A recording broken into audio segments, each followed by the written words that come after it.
Hello student, solar classes follow the के YouTube channel पर आपका हार्दिक अभिनंदन। और आज अपन द्विध्रुव आघूर्ण के बारे में पढ़ेंगे। कल अपन ने डाइपोल, जिसे इलेक्ट्रिक डाइपोल बोलते हैं, उसके बारे में अपन ने कल पढ़ा था। उसके बारे में अपन ने कल पढ़ा था, वो पढ़ा था अपन ने अक्ष के बारे में। किसके बारे में पढ़ा था? अक्ष के बारे में। आज उसका सेकंड टॉपिक है विद्युत द्विध्रुव के कारण उसकी निरक्ष रेखा पर विद्युत क्षेत्र की तीव्रता।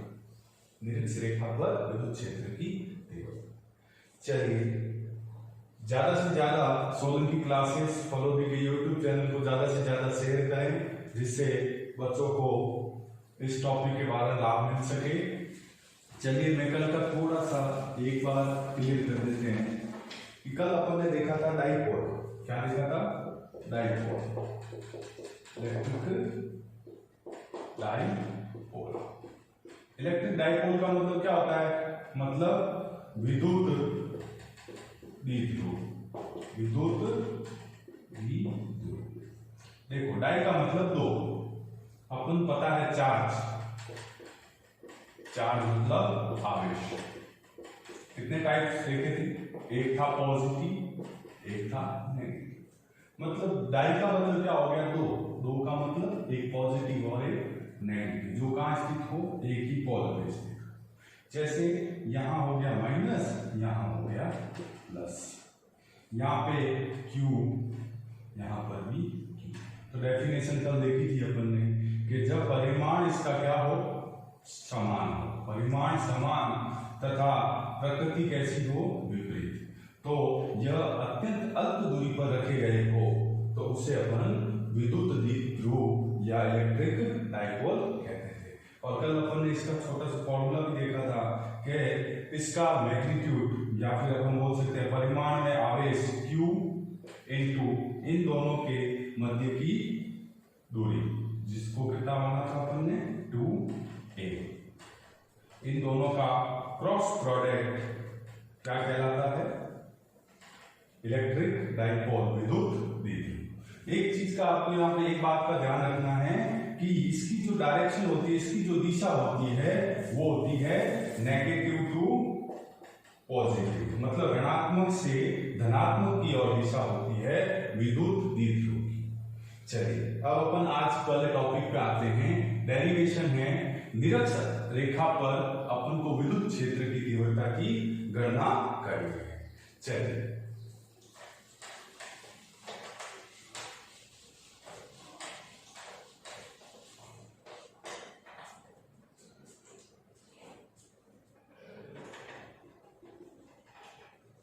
डायग्राम को देखना अच्छे से। सबसे पहले अपन द्विध्रुव लिख लेते हैं।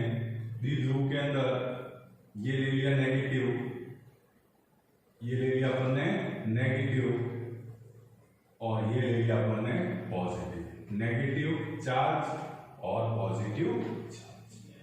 इसके सेंटर के अंदर O पॉइंट हो गया। इसके सेंटर के अंदर अपन ने कौन सा पॉइंट लिया? O, जिसकी यहां से यहां तक की डिस्टेंस a और यहां से यहां तक की डिस्टेंस a। तो टोटल डिस्टेंस कितनी हो गई? 2a। अब देखिएगा कि निरक्ष कहते किसको? कि जो अक्ष होता है उसके लंबवत, इसके परपेंडिकुलर अगर कोई पॉइंट अपन ले रहे हैं, इसके परपेंडिकुलर अगर अपन कोई पॉइंट ले रहे हैं, तो ये इसका क्या कहलाएगा? निरक्ष। तो ये जो निरक्ष वाला पॉइंट है, ये यहां से r दूरी पर स्थित है, जिसका नाम ले दिया अपन ने P। ठीक है। अब आपको एक चीज पता है कि जो प्लस आवेश होता है, इसकी विद्युत क्षेत्र की रेखाएं होती है, वो किस दिशा में होती है? बाहर की तरफ होती है। तो मतलब ये कितना हो गया? E1। और नेगेटिव माइनस के कारण जो होती है वो कैसी होती है? अंदर की तरफ। तो ये अपन ने ले लिया अंदर की तरफ E। तो अपन ने विद्युत क्षेत्र की दिशाएं दिखा दी। एक हो गया E1 जो किसके कारण है, प्लस Q के कारण, और एक हो गया E2 जो किसके कारण है, माइनस Q के कारण है। अब ध्यान से देखना कि जब मैं यहां से इसके ऊपर एक लंब डालते हैं, क्या डालते हैं, तो ध्यान से देखना, लंब डालते हैं और मैं यहां पे इसका थीटा इसके इक्वल होता है, कहने का मतलब ये एंगल जो है वो इस एंगल के इक्वल होगा। तो अपन को पता है जब ये आमने सामने के जब एंगल इक्वल होते हैं तो उनकी ये भुजा भी क्या होती है, समान होती है। चलिए तो इसकी भुजा अपन बाद में फाइंड करते हैं। तो पहले अपन इसके घटक को निकाल लेते हैं। तो घटक को निकालने का क्या है कि जब ये E1 है तो E1 का लंब कौन होगा, ये E1 का लंब ये होगा। और आपको पता है लंब के लिए किसका यूज करते हैं, साइन का, लंब बटा कण। तो मेरे को लंब की वैल्यू चाहिए तो कण आ जाएगा साइन के पास, और कण के तौर पे कौन है, E1। तो ये वाला घटक कैसे निकाल लिया अपन ने, E1, और लंब के लिए कौन होता है, साइन थीटा। इसी प्रकार तो इसका आधार कैसे निकल जाएगा, इसका आधार के लिए अपन क्या यूज करते हैं, कॉस थीटा, मतलब आधार बटे कण। तो आधार के लिए क्या हो गया, E1 cos थीटा। इसी प्रकार E2 के लिए निकालेंगे तो E2 के लिए लंब कौन होगा, ये वाला, और ये क्या होगा, आधार। तो इसके लिए निकालेंगे तो ये क्या हो जाएगा, E2 sin थीटा, डायरेक्शन नीचे की तरफ। इसी प्रकार इसका ये आधार होगा तो ये क्या हो जाएगा, E2 cos थीटा। इसी प्रकार से निकालना है। अब ये निकल गया, निकल जाने के बाद अपन को ये घटक निकल चुके हैं। अब अपन को निकालना है ये डायरेक्शन। अब ये डायरेक्शन निकालने के लिए, ये डायरेक्शन अपन को निकालने के लिए क्या करना पड़ेगा, तो ध्यान से देखना कि यहां से लेकर यहां तक की जो डिस्टेंस है वो डिस्टेंस कितनी है, r, और ये वाली जो डिस्टेंस है वो कितनी है, a। तो देखिएगा अपन इसकी वैल्यू को निकाल, और अभी अपन ने पढ़ा है कि ये दोनों आपस में क्या होते हैं, समान होते हैं। तो वैल्यू किसकी निकालेंगे, PB बराबर PA। वैल्यू कैसे निकालेंगे, देखा जाए तो 90 डिग्री का है, और 90 डिग्री में अपन पाइथागोरस प्रमेय लगा सकते हैं। तो पाइथागोरस प्रमेय क्या कहता है, कण स्क्वायर बराबर आधार स्क्वायर प्लस लंब स्क्वायर। चलिए निकाल लेते हैं। तो कण स्क्वायर ये हो गया, तो ये वैल्यू क्या आ जाएगी, रूट r का स्क्वायर प्लस a का स्क्वायर। अगर मैं इसका ये भी स्क्वायर, ठीक है, सॉरी ये अगर स्क्वायर यहाँ लिखते हैं तो इसका रूट यहाँ पे नहीं लगेगा। और अगर अपन PB बराबर PA की वैल्यू निकालें तो यहाँ पे क्या आ जाएगा, r स्क्वायर प्लस a का। तो PB और PA की वैल्यू अपने पास आ चुकी है, तो यहाँ पे अपन लिख देते हैं इस वैल्यू को, r स्क्वायर। तो इस वैल्यू को मैं ऐसे लिख सकता हूँ, r square plus a square 1/2। Root जब हटता है तो अपन उसकी घात में 1/2 लगा सकते हैं, लगा दिया। अब अपन यहाँ पे आते हैं तो ये इक्वल है इसके, तो ये हो गया r square plus a square 1/2। तो कुल मिला के अपन की जो वैल्यू अपन को चाहिए थी वो पूरी की पूरी वैल्यू अपने पास आ चुकी है। अब अपन आगे इसकी सॉल्यूशन करते हैं। तो देखिएगा पहले अपन यही करेंगे कि प्लस Q के कारण बिंदु P पर विद्युत क्षेत्र तीव्रता, क्षेत्र की तीव्रता तो कितना आ जाएगा, E1।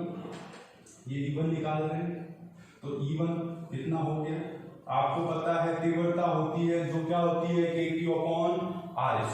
तो K अपन ने ये ले लिया, Q अपने पास ये है जो कैसा है, पॉजिटिव अपॉन R²। अब R की वैल्यू क्या है अपने पास, यहां से यहां तक, यहाँ पे वैल्यू है अपने R² प्लस A²। जब मैं इसका स्क्वायर करूंगा तो ये यहाँ स्क्वायर होगा, तो ये स्क्वायर से स्क्वायर कट जाएगा, तो कट जाएगा तो वैल्यू अपने पास क्या बचेगी, R² प्लस ए स्क्वायर, ये बच गया।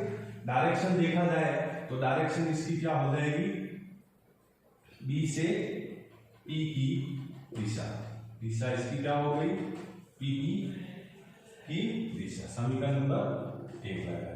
इसी प्रकार -q के कारण बिंदु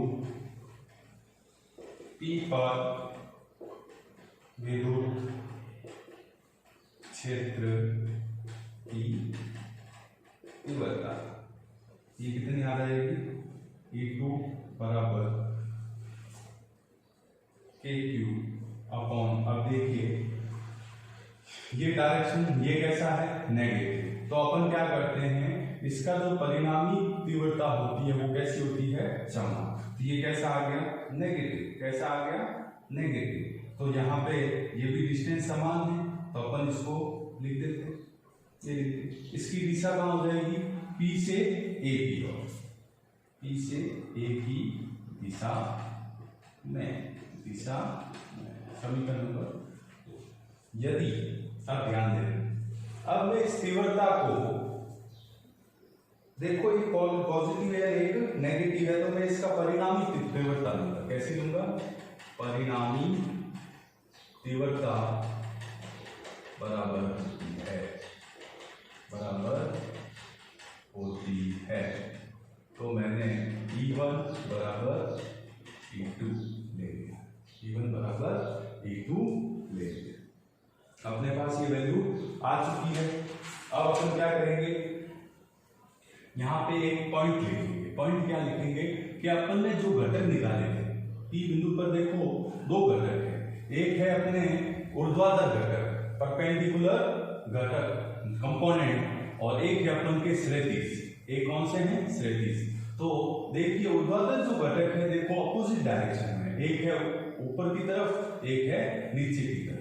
तो देखा जाए तो अपोजिट डायरेक्शन के होने के कारण ये दोनों एक दूसरे को निरस्त कर देते हैं, क्या कर देते हैं, निरस्त। लेकिन जो क्षैतिज घटक है वो क्षैतिज घटक एक ही दिशा में होने के, एक ही डायरेक्शन में होने के कारण ये आपस में क्या हो जाएंगे, जुड़ जाएंगे, ये आपस में ऐड हो जाएंगे। तो अपन यहाँ पे पॉइंट लिख देते हैं, ऊर्ध्वाधर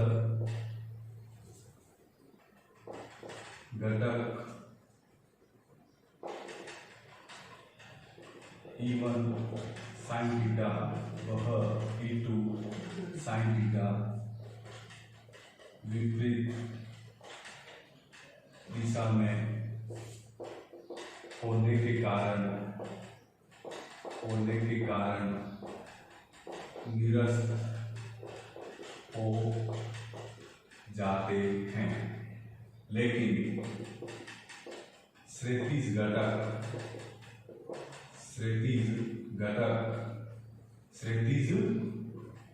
घटक E1 cos थीटा वह E2 cos थीटा समान दिशा में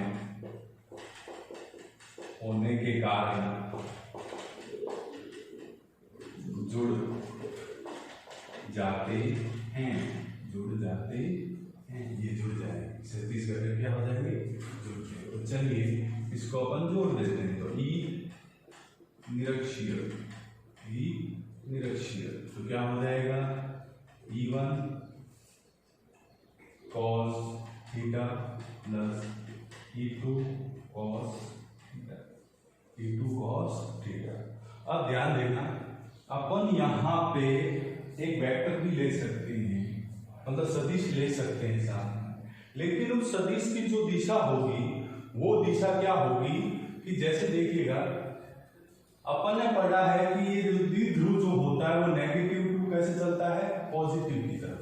लेकिन जब अपन इसको देखेंगे तो अपन को ऐसा नजर आएगा कि ये कैसे विपरीत दिशा के अंदर होगा, कैसे होगा, विपरीत दिशा के अंदर। तो यहाँ पे अपन एक चाहे तो सदिश के रूप में भी ले सकते हैं, ठीक है।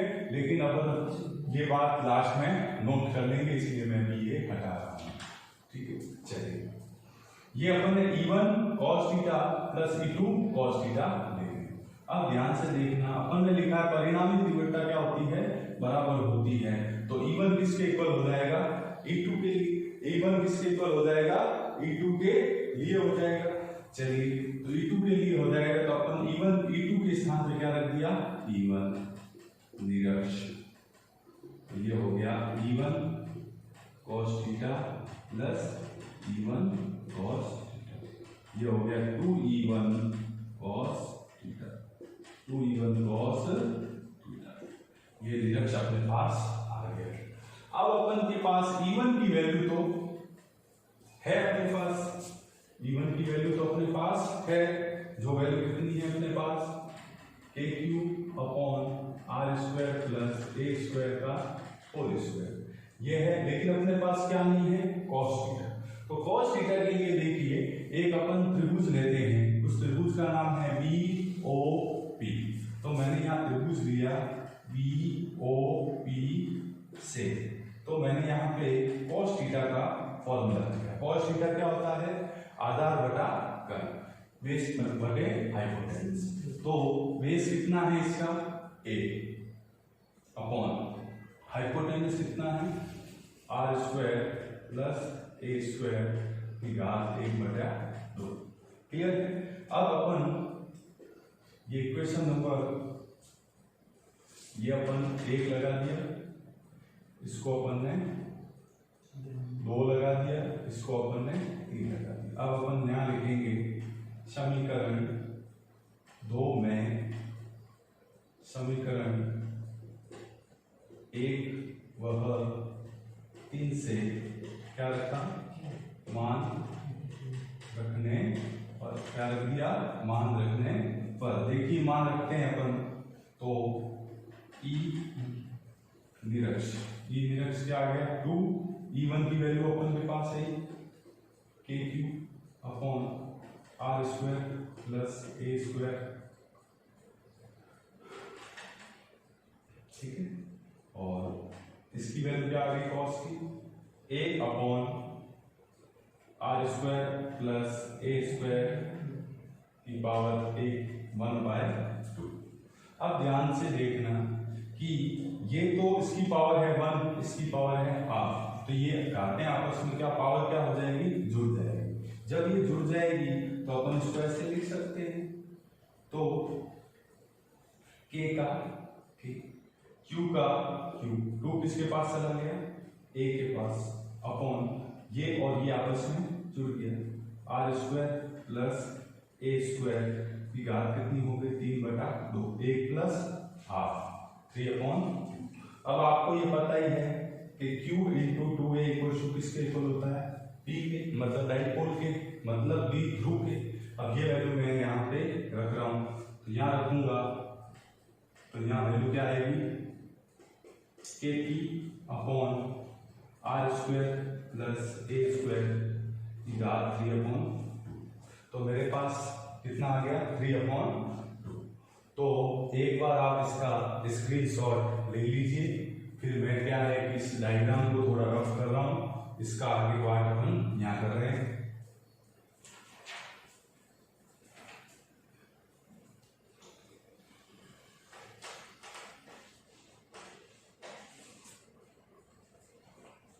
ये देखिए यहाँ पे E निरक्ष, ये वैल्यू अपने पास है। अब अपन यहाँ क्या करेंगे कि अपन को पता है जो A डिस्टेंस होती है वो बहुत नगण्य होती है, किसके कंपैरिजन में, R। तो अपन ने इसको क्या मान लिया, नगण्य। तो E निरक्ष की वैल्यू क्या आ गई अपने पास, कि P/, ये नगण्य हो गया तो R की घात स्क्वायर, इसका पावर कितना हो गया 3/2, ये 2 से 2 कैंसिल आउट हो गया। तो क्या है अपने पास KP/R की घात 3। तो अपन के पास टोटल जो E निरक्ष आया है वो E निरक्ष कितना आया है, KP/R3।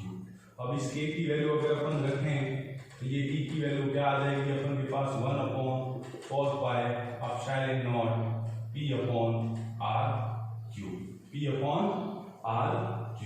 ये अपने पास क्या आ गई, वैल्यू आ गई। चलिए ये अपने पास क्या आ गई, वैल्यू। यही है अपना निरक्ष अक्ष पर विद्युत क्षेत्र की तीव्रता। कल अपन ने अक्ष की निकाली थी, आज अपन ने किसकी निकाल ली? निरक्ष। एक बार रिपीट कर लेते हैं वापिस। ये वैल्यू अपन ने निकाली किसे? डायग्राम से। प्लस क्यू के कारण बिंदु की विद्युत क्षेत्र की तीव्रता के Q upon R square plus A square VP की दिशा में। क्यू के कारण ये हो गया। जब इसका परिमाण जो मैग्नीट्यूड है इक्वल माना, ये दोनों आपस में कैसे हो गए? इक्वल हुए। ऊर्ध्वाधर घटक एक दूसरे से क्या हो गए? निरस्त हो गए। क्षैतिज घटक समान दिशा में होने के कारण जुड़ गए। फिर दोनों को आपस में जोड़ दिया और जब ये दोनों आपस में इक्वल थे तब जुड़ गए। ये ई की वैल्यू अपने पास है लेकिन cos थीटा की नहीं थी। पीबीओपी से अपन ने इस वैल्यू को फाइंड किया, फिर समीकरण 2 के अंदर इसको रख दिया। फिर अपन ने q × 2a को वैल्यू को क्या बन गया? ये बन गया आपके द्विध्रुव आघूर्ण। फिर लास्ट में जाके अपने पास फाइनल आंसर kp/r। तो स्क्रीनशॉट ले लीजिए इसका और कुछ इसकी महत्वपूर्ण 2-3 बिंदु है वो अपन रीड आउट कर रहे हैं।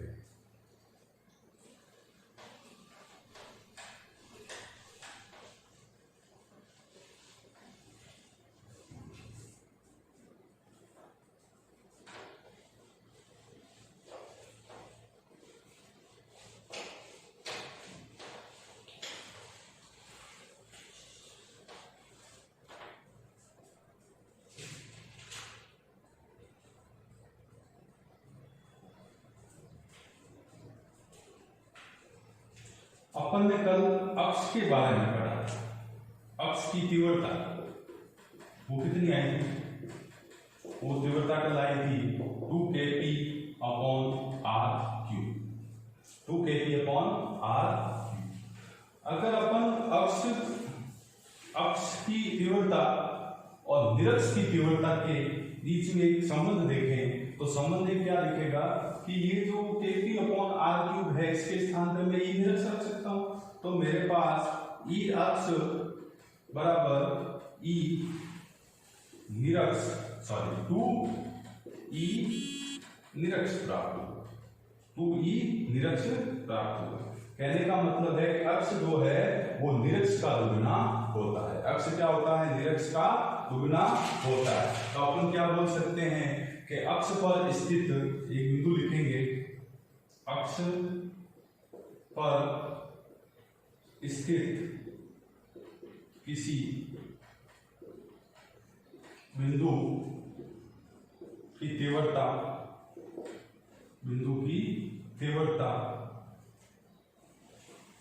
उससे समान दूरी पर निरक्ष की तीव्रता की दुगनी होती है। तो ये बिंदु क्या कहते हैं? अक्ष पर स्थित किसी बिंदु की तीव्रता उसके समान दूरी पर निरक्ष बिंदु की तीव्रता की दुगनी होती है। क्या होती है? दुगनी होती है। तो एक चीज का और ध्यान रखना है। एक नेक्स्ट बिंदु और है अपने पास कि अक्ष पर स्थित विद्युत क्षेत्र, अक्ष पर स्थित विद्युत क्षेत्र विद्युत द्विध्रुव के समांतर होता है। कैसा होता है? अक्ष में विद्युत क्षेत्र विद्युत द्विध्रुव के क्या होता है? समांतर होता है। लेकिन निरक्ष के अंदर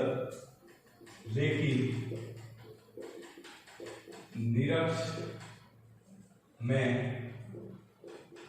विद्युत क्षेत्र विद्युत द्विध्रुव के विपरीत होता है। कैसा होता है? विपरीत होता है।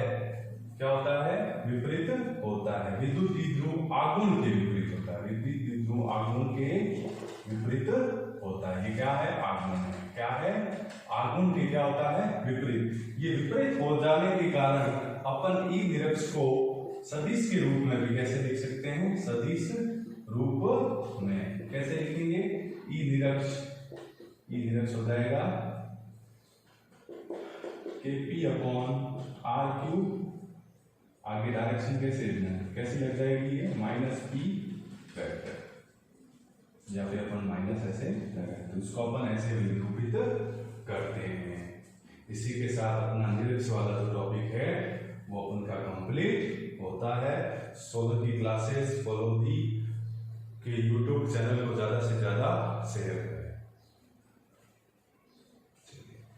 और सब्सक्राइब भी